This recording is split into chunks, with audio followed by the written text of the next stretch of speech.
What's going on, everybody? Today we're going to be discussing the slow motion muscle up. The pros, the cons, and ways in which you can make this move easier for yourself. All right, guys, so I absolutely love this version of the muscle up. It's an awesome display of raw pulling power. And in a lot of ways, it's actually less technical than even your standard muscle up. The standard muscle up requires explosive power, it requires timing, and it even requires some rhythm if you are trying to bust out multiple reps.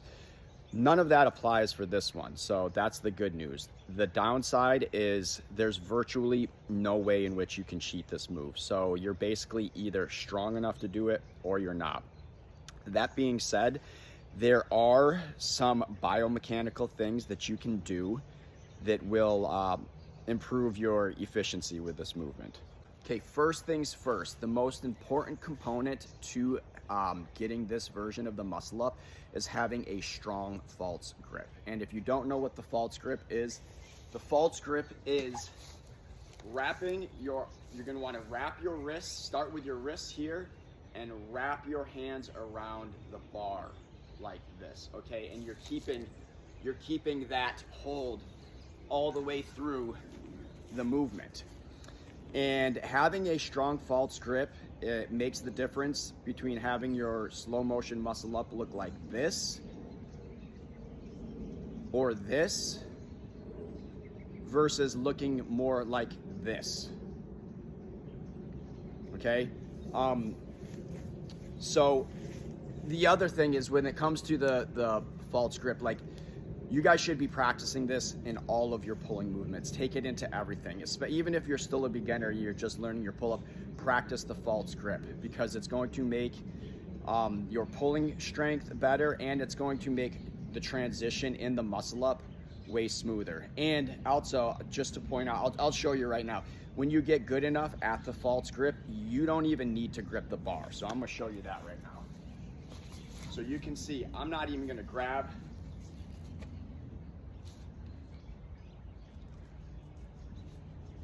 So I didn't grab the bar at all. So that is the importance of having a strong false grip. That's point number one. They're biomechanic thing number one. Number two, when you're pulling, do not try to pull straight down, okay? You're actually going to pull and lean back a little bit, okay? So you want to lean back a little bit, not pull straight down. And the reason for that is it's the same as a regular muscle up. When you're doing a regular muscle up, you're not going straight up to the bar. You're actually coming around the bar. And you want to do the same thing with this one. Lean back a little bit. The other reason for this too is you can actually recruit more of your middle back. So your rhomboids, lower traps, you're going to be able to get that by pulling. You can actually engage the middle of the back versus this is just all arms and lats. This, you can actually engage the middle of the back. Okay, so that's point two, lean back a little bit. Point three, when you're pulling and you're coming over the bar, think about pulling your elbows past you. Okay, so you're not pulling to here and then trying to pull yourself up and around. You are pulling past you.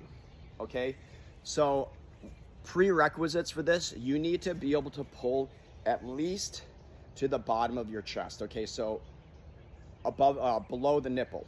Okay, so you need to be able to pull enough so that the bar can come to here. If you are struggling with that, weighted pull-ups. So you're going to need both strength and endurance for this, because if you're doing it slow, you need to be able to maintain through the whole motion and then have enough strength to get over the bar. Okay, so weighted pull-ups are your friends, but with this one, I would say keep the rep count a little bit higher, maybe in the 5 to 6 rep range. Try to be pulling as high as you possibly can, and don't worry about explosive reps on this one. Really slow, steady, time under tension if you're trying to use your pull-ups to to get this particular version of the move. Those are all of the actual technical things that I have for you, but follow me into the garage and I'm going to show you a little hack, and this is how I ended up getting or unlocking my slow motion muscle up. Okay, so here we are in my garage, and using a barbell on a squat rack is actually a really good way for you to kind of drill the mechanics of this move into your body, so that you can actually get the nervous system adaptation, and you can actually do this before you're physically strong enough to actually do it on a straight bar. And the reason for that, the bar rolls. Okay, so even on this, you don't even need to have a strong false grip to get it over.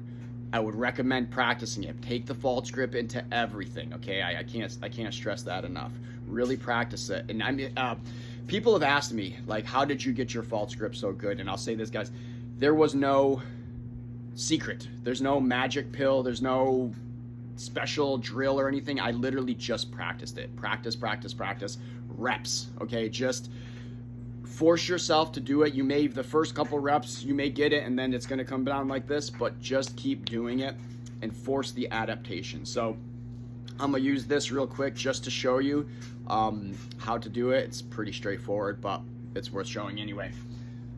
So here I am, come to the bar, grab, pulling up, and you see, because the bar rolls,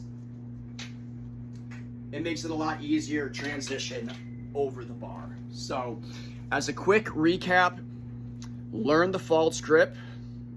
That's point one. Point two, pulling, lean back a little bit. Don't try to pull yourself straight. Lean back and then come around the bar. When you're pulling at the top, pull your elbows past your body and use weighted pull-ups with a kind of mid-range rep count to get yourself both strong enough physically and then have the endurance to be able to do the move all the way through. Hope you guys enjoyed this video. Hope you found it helpful. See you on the next one.